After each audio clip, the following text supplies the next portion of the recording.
Hey y'all, I am sitting in the parking lot of my oldest son's school waiting for him to come get his lunch because he does not like school lunch. Here he is. Look at him. Hold on. Oh, So I just gave him his lunch. That little boy, well, he's not little, but whatever.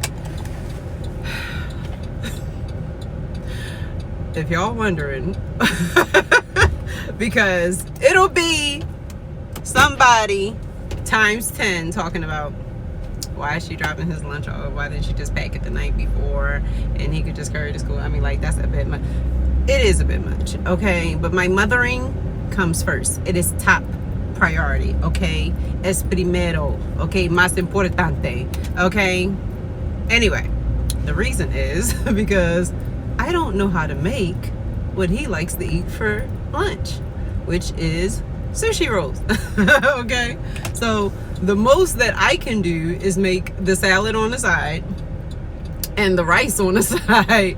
I don't know how to make sushi. Okay, once I find me a sushi making class and I have the time to take it, I'll take the sushi making class. Okay, and I'll learn how to make sushi, and then yeah, that's fine.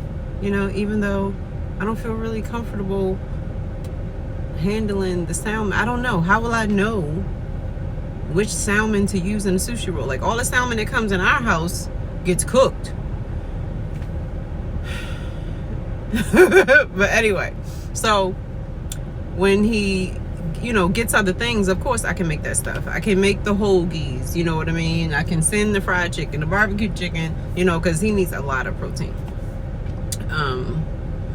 But regular sandwiches, that's fine. But I don't send the peanut butter and jellies too often, like, that typical like kiddie lunch stuff, because of allergies. Like, other kids may have allergies, and I don't want nothing to happen to nobody, baby. So yeah, it's not a lot of that going on. What other options? Like, I mean, what he can eat is so limited. He can't have, like, when I make lasagna, I have to make lasagna, then I have to make something else, a completely separate meal. Like, I mean, I guess I could always send that shrimp and garlic. I still would have to drop it off though, because by the time he gets to it, it would be cold. I would have to keep it home, heat it up, and then drop it off.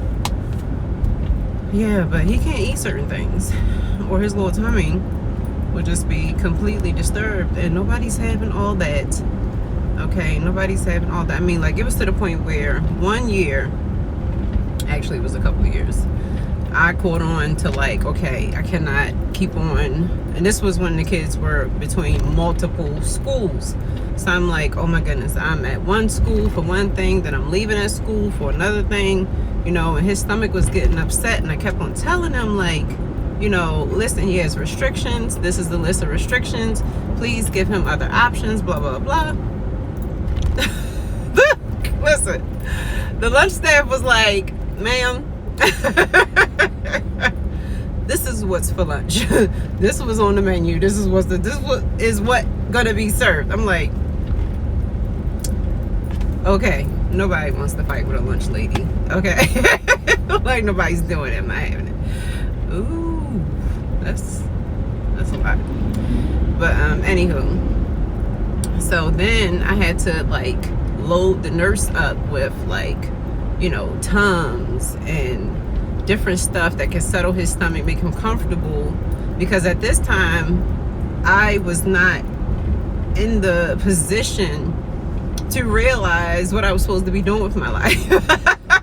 So what I was trying to live the typical lifestyle.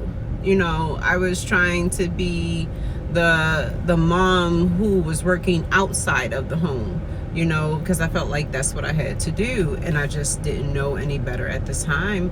Every time I tried something different, it wasn't working out. So I was like, here, I got you this medicine, I got you that medicine, and then they were like, oh, you needed documents from the doctor. So I ran to the doctor, please write this letter, So got the letters from the doctors, took it to the nurses, and then they're like, oh, this can't be open. So then I had to buy all new containers of the medications. Good times. But it's an investment. When you are a parent, when you are a guardian, when you are responsible for a child, it is an investment. No matter what it costs you, no matter how much you sweat, if you cry, if you bleed, it does not matter. Whatever you have to give to make sure that they are healthy, they are safe, they are comfortable, they are happy, you got to invest it. You have to sacrifice it. It is what it is, and it's a goddamn blessing and a joy to do it. So yeah, I was like, okay, I got this for that and this for that, and just in case of that, here's this. She was like, okay. I was like, and still call me. I was like, because just in case this doesn't work, I want to come pick him up. And she probably was like, okay, she just gave me all this medicine for these different things, but then she still wants to be called.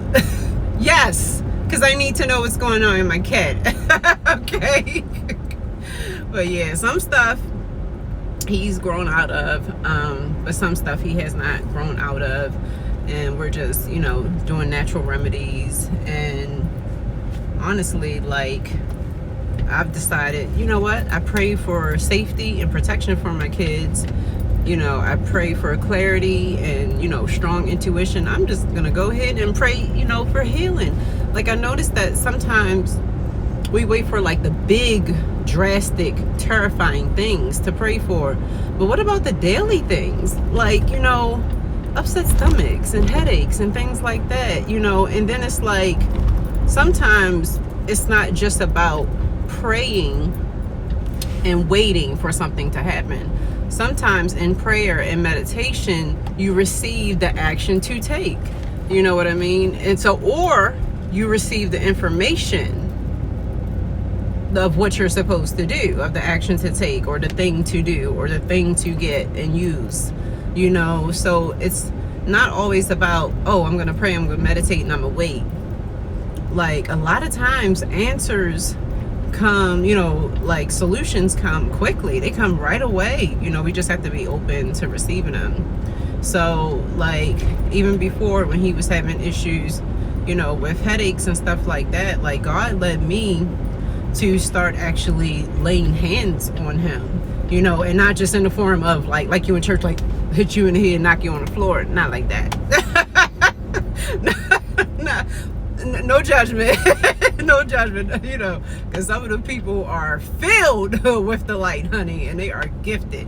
But anyway, so no, it was more so like I was led to like massage his head, like all the way through his face and all the way through his head, and it works every time now.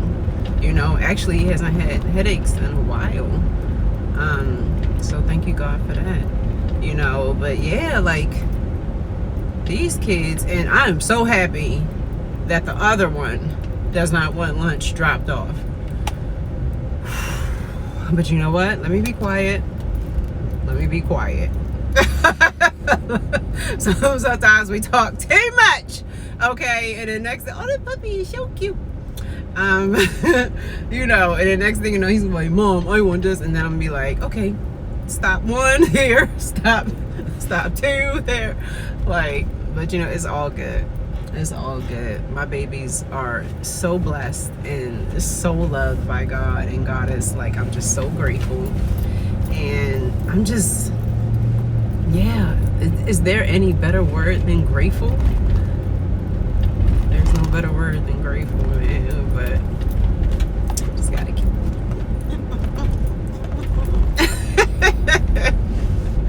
But yeah, this was just a random post because I was just sitting outside the school, like, twiddling my thumbs, la la la. And I was like, ooh, let's talk to the community. Let's talk to the collective. Yeah, so, but I hope everybody's day is going well. Now, I'm going to get in here and finish my second cup of coffee, or I might switch over to my Zen Joy. It depends on how I'm feeling, but I got to do something with this head. It's not a shampoo day yet. We'll see. But anyway, I love y'all.